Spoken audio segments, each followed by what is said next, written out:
Latest episode দেখুন একদম add free. রণর জন্য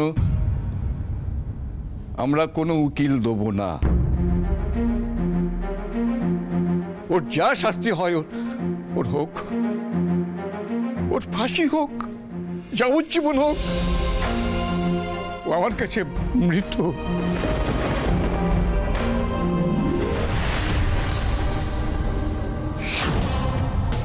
সব জ্বালিয়ে দেব, সব পুড়িয়ে দেব, সব জ্বালিয়ে দেব। কি এসব কি করছেন কি আপনি? আরে এখানে দেশলাই করতে কি এলো? এসব কি করছেন আপনি? দেখুন, এরকম করলে আপনার শাস্তির মেয়াদ কিন্তু আরো বেড়ে যাবে। এই তোমরা সবাইকে চোখে চোখে রাখবে, এই কিন্তু ডেঞ্জারাস লোক, আর এইসব জিনিস যেন একদম ওর কাছে না আসে। মিস্টার লাহিড়ী, একদম বাড়াবাড়ি করবেন না, এর ফল কিন্তু ভালো হবে না।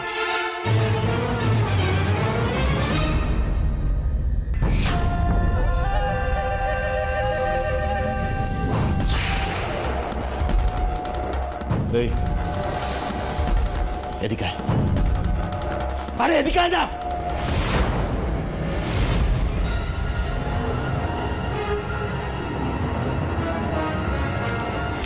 কেন আগুন জ্বালাচ্ছিলাম জানিস?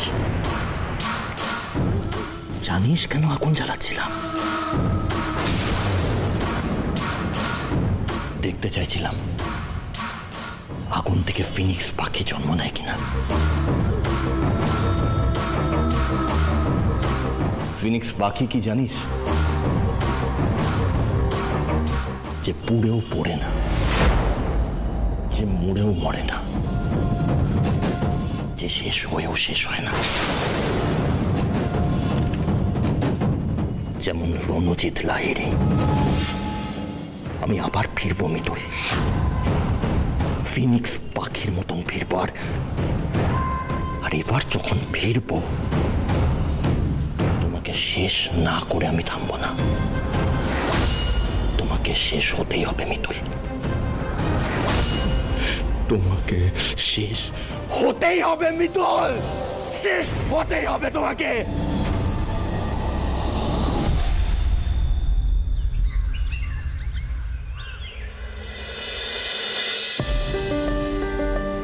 কে কোথায় আছো? তাড়াতাড়ি এসো। কলি, মিতুল, তাড়াতাড়ি এসো। কি হয়েছে? কি হয়েছে ওর কথা? দেখো না, আমি ফোনটা স্ক্রল করছিলাম, হঠাৎ করে দেখতে পেলাম যে রণর খবরটা টিভিতে দেখাচ্ছে। কই দেখি। এই যে, এই শুভ, টিভিটা অন কর তো। হ্যাঁ, টিভি চালা।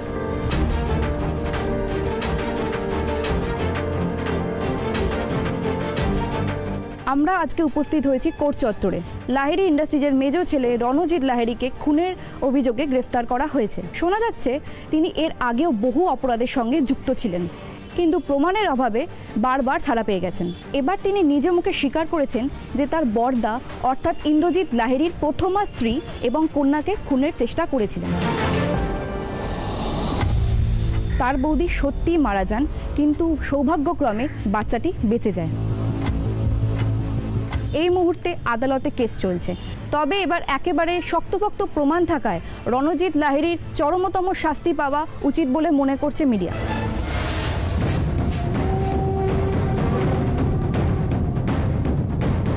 আমরা দেখতে পাচ্ছি আদালত থেকে বেরিয়ে আসছে রণজিৎ লাহিড়ী, সাথে সাথে এইমাত্র খবর এলো ওনার যাবজ্জীবন কারাদণ্ড ঘোষণা করা হয়েছে।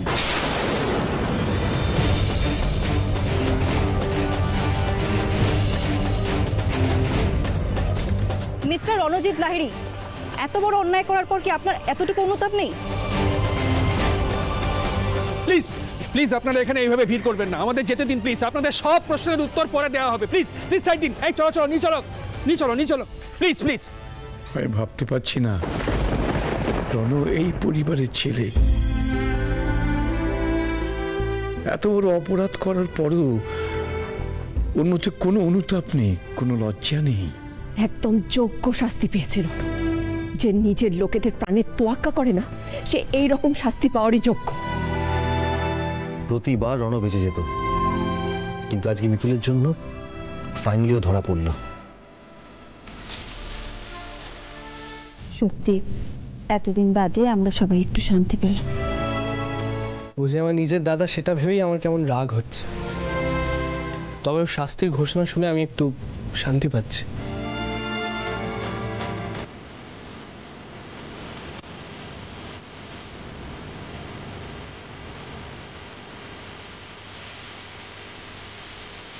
কি ভাবছো? রণদাদার কথা। কিন্তু প্লিজ আর অনেক কথা ভেবো না। ওর যা হওয়ার হয়ে গেছে, বাকি জীবনটা ওখানেই কাটাবে। বাদ দিতে পারছি না তো।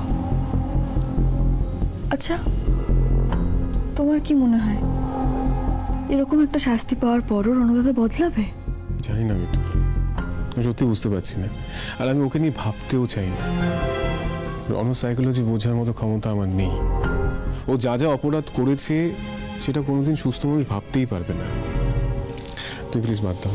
তুমি সকালে ওষুধ খেয়েছো? খেয়েছি। বেশ, তুমি এসব ভেবো না, এখন গিয়ে রেস্ট নাও, ঘরে চলে এসো। ভোলে বাবা, ইন্দ্রবাবু এতবার করে বলছে ঠিকই, কিন্তু রণদাদা কি সত্যিই বাকিটা জীবন আমাদের শান্তিতে থাকতে দেবে? ধরুন, যান ভেতরে যান।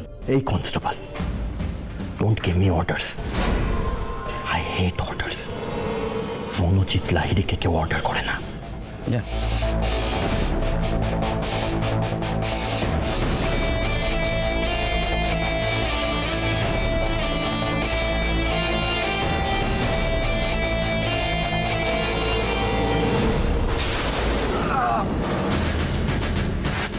আজ তোমার পাপের ঘোড়া পূর্ণ হয়েছে রণজিৎ লাহিড়ি। আর কত পাপ করবি তুই? আর কত পাপ করবি? আজ তোকে শাস্তি পেতেই হবে।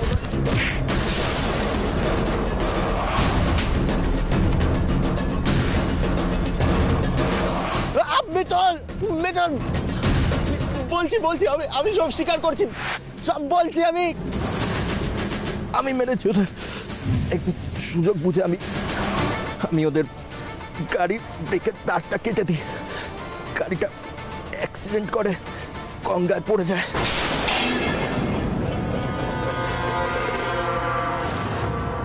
রণজিৎ লাহিড়ি হারতে শেখেনি মিতুল।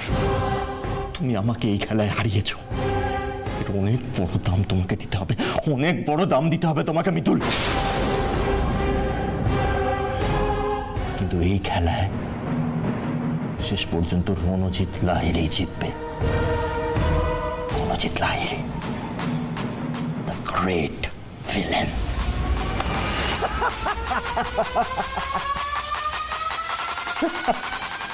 এই যে আপনার সঙ্গে একজন দেখা করতে এসছে। আমার সঙ্গে কে দেখা করতে এলো?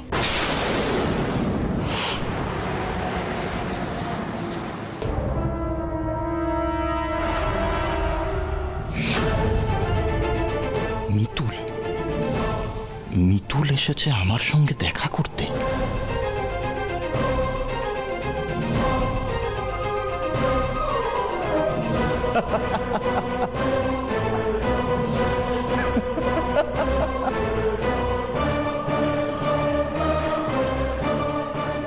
চমকে গেলে মিতুল? চমকেও না, চমকানোর তো এটা সবে শুরু। তবে মিতুল, আমি কিন্তু তোমাকে কনগ্রাচুলেট করতে চাই।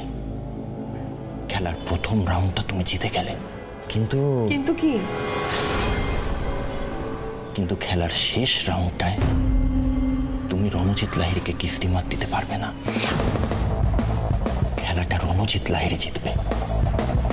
আমি ছোট থেকে অনেক লড়াই করে বড় হয়েছি, জানো রণদাদা। তুমি যেটাকে খেলা বলছো, সেটা আমার কাছে বেঁচে থাকার লড়াই। অনেক শক্ত প্রতিপক্ষ এসে আমার সঙ্গে লড়াই করে আমার জীবনটা তছনছ করে দিয়েছে, কিন্তু তারাও আমার কিছু করতে পারেনি। তুমিও কিছু পারবে না। রণজিৎ লাহিড়িকে চ্যালেঞ্জ করছো মিতুল? তুমি কিন্তু রণজিৎ লাহিড়িকে এখনো চেনোনি। কে বললো চিনে উঠতে পারিনি? আমি চিনি রণজিৎ লাহিড়িকে। রণজিৎ লাহিড়ী হলো এই যুগের অসুর। হ্যাঁ, আমি অসুর। রণজিৎ লাহিড়ী এই যুগের অসুর। কিন্তু কি জানো মিতুল, এই যুদ্ধটায় শেষ পর্যন্ত এই অসুরটার জয় হবে। তবে তার থেকেও বড় কথা, you are too much fun Mitul. তোমার সঙ্গে এই যুদ্ধটায় খুব মজা আছে। আমিও জীবনে অনেক প্রতিপক্ষ পেয়েছি, কিন্তু তোমার মতো প্রতিপক্ষ সত্যিই পাইনি। তুমি সত্যিই বুদ্ধিমান রণদাদা, তোমার বুদ্ধির তারিফ করতে হয়। এতদিন ধরে তোমার আমার লড়াইটা চললো, কিন্তু প্রত্যেকবার আমি কোনো দান চালার পর তুমি তারপরে কোন দান চালবে সেটার জন্য আমাকেও মাথা ঘামাতে হয়েছে। সেটা স্বীকার করতে আমার কোনো দ্বিধা নেই। Wow, I feel so proud of myself. আমার নিজের উপরে গর্ব হচ্ছে মিতুল। কিন্তু তুমি কি এত দূর এখানে আমার প্রশংসা করার জন্য এসেছো? না, বোঝাতে এসেছি। বোঝাতে এসেছি আমি তোমার রণদাদা। তোমার সত্যি প্রচন্ড বুদ্ধি, তুমি প্রচন্ড বুদ্ধিমান। কিন্তু এই বুদ্ধিটাই যদি তুমি এতদিন সৎ পথে কাজে লাগাতে, তাহলে আজকে লাহিড়ী ইন্ডাস্ট্রিজ আরো অনেক বড় জায়গায় পৌঁছতে পারত। রণদাদা, আমি চাই তুমি ঠিক এইরকম রণজিৎ লাহিড়ী হয়ে ফিরে এসো। দাদুর ভালো নাতি, ইন্দ্রবাবুর ভালো ভাই, শুভদাদার ভালো দাদা, বাবার খুব ভালো ছেলে। পারবে না তুমি? কি জানো মিতুল, আমার মনে হয় আমার জন্ম লগ্নেই দোষ আছে। আমি বোধহয় শনির লগ্নে জন্মেছি, না হলে কি আর সবার লাইফে শনির প্রভাব ফেলতে চাইতাম। তাই তো মিতুল। শোনো দাদা, তুমি চিন্তা করো না মিতুল, আমি ফিরব। আই প্রমিস রণজিৎ লাহিড়ী ফিরবে, তবে ভালো ছেলে হিসাবে না, সেই ব্যাড বয় রণজিৎ লাহিড়ী হিসাবে, বাবার আরো খারাপ ছেলে হিসেবে, দাদুর আরো খারাপ নাতি হিসেবে, শুভর আরো খারাপ ভাই হিসেবে। আর ওই ইন্দ্রজিৎ লাহিড়ী, ওকে বলে দিও ওর সঙ্গে আমার যুদ্ধটা জন্মলগ্ন থেকে শুরু হয়ে গেছে। যেদিন থেকে বাড়ির লোকগুলো ওকে ভালো ছেলে আর আমাকে খারাপ ছেলে বলতো, তখন থেকে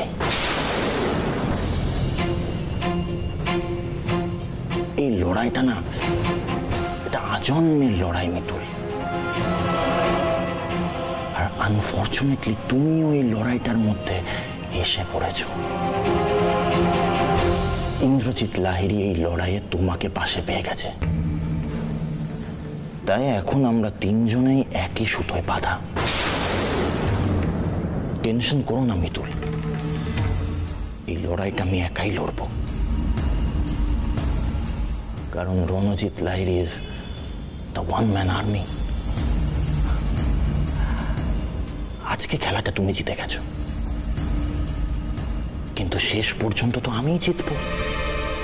আমি দূর থেকে তোমাদের যা যা ক্ষতি করা সম্ভব সব করব, আর তোমাদের ধ্বংসটা আমি দাঁড়িয়ে দাঁড়িয়ে উপভোগ করব Mitul. Get ready for that.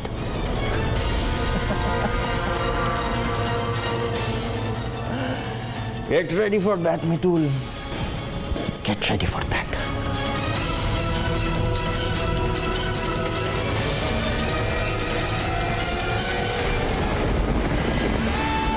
ভোলে বাবা, আমার শক্তি দিও, আমি যেন এই মানুষটার হাত থেকে আমার পরিবারকে রক্ষা করতে পারি।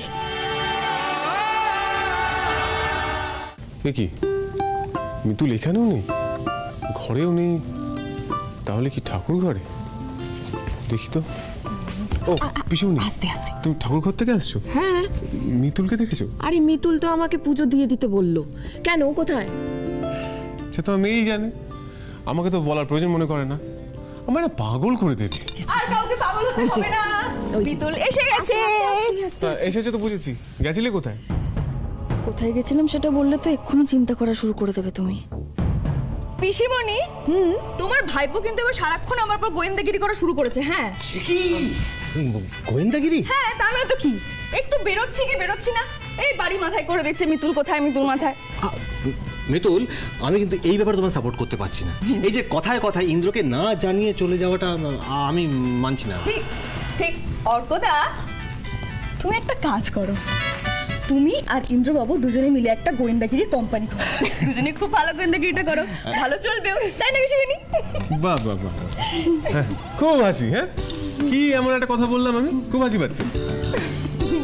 তো কি করব বল, তুই যা সারাক্ষণ নিজের বউকে চোখে হারাস সেটা তো আমরা সবাই দেখতে পাচ্ছি, তাই না? তো সেই কারণে আর তোর এইসবের কোনো জবাব দিতে পারলাম না। ভালো, বেশ আর কি। মিতুল, আবার শোনো মিতুল, এই যে এখানে দাঁড়িয়ে দাঁড়িয়ে হাসা হচ্ছে, তা তুমিও যাও, তুমি এখানে দাঁড়িয়ে পড়লে কেন? তোমার বউ তো আছে, তাকেও তো সারাক্ষণ চোখে হারাও তুমি।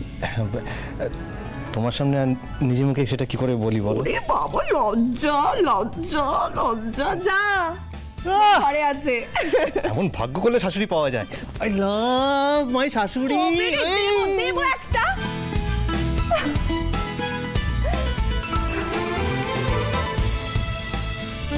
তুমি দেখো ঠাকুর, এবার থেকে সব যেন ভালো হয়। এই ছেলে মেয়েগুলো যেন এইভাবে আনন্দেই থাকতে পারে। কি বললে? আমি গোয়েন্দাগিরি করি? করো তো। তোমার মতো উড়নচুটি বউ থাকলে না, করতে হয় মাঝে মাঝে। আমি উড়নচণ্ডী বলে বলে বাবা আমাকে তোমার মতো একজন বর দিয়েছে। এই দাঁড়া দাঁড়া দাঁড়া, আমার মতো মানে এটা কি আমি খারাপ নাকি? হ্যাঁ, আমি কি তাই বললাম নাকি? হ্যাঁ, চুপচাপ গোমরা মুখ। ও, আমি এখন গোমরা মুখ হয়ে গেল। ও, হাসিও পাচ্ছে না? খুব হাসি পাচ্ছে। হ্যাঁ, আমি এবার আস্তে দেখি দেখি। কি করছো, এটা কি? ছাড়ো না, ছাড়ো। দেখো যদি কেউ চলে আসে, আপনি চলে আসবেন। ছাড়ো।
বলছি, আমার না তোমাকে খুব জড়িয়ে ধরতে ইচ্ছে করছে।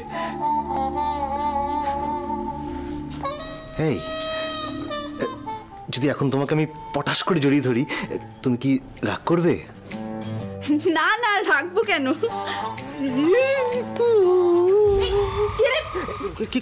তুমি সবসময় না আমার ইঁদুর গেলে ভালো।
এই রে,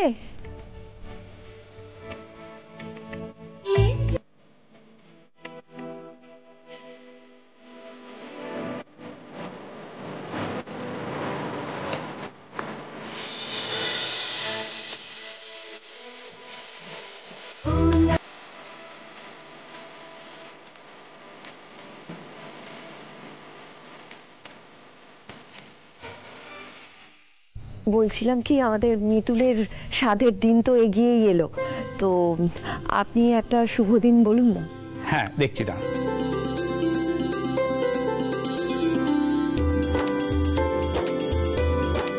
এই তো আগামীকালই একটা শুভ দিন আছে। কাল? বাহ, কাল হলে তো ভালোই হয়। ভরা মাসের স্বাদ, আমি আর বেশি দেরি করতে চাইছি না।